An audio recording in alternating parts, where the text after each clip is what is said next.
Most of us think God teaches us through sermons, through Bible studies, through devotionals, through podcasts. And he does. But if you read scripture carefully, you'll discover something interesting. God often teaches the lesson first, then sends the test later. The test isn't where the lesson begins. The test is where the lesson is revealed. Because there is a story beneath the story. Welcome back to Highlighting the Way, Story Beneath the Story. We're in Matthew chapter 14, and the disciples find themselves in a storm, waves crashing, wind howling, the boat rocking. Their fear was rising.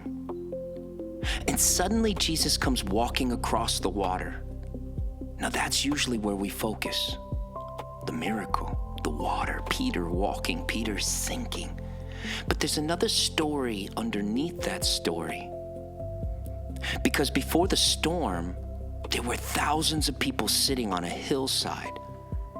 Jesus had just fed over 5,000 people with 5 loaves and 2 fish. The disciples watched him multiply what wasn't enough into more than enough. They literally had baskets of leftovers in their hands. Think about that. Hours earlier, they had witnessed a miracle of provision. Then a storm showed up. The storm was the pop quiz. The feeding was the lesson. You see, the storm asked, do you believe what you just saw?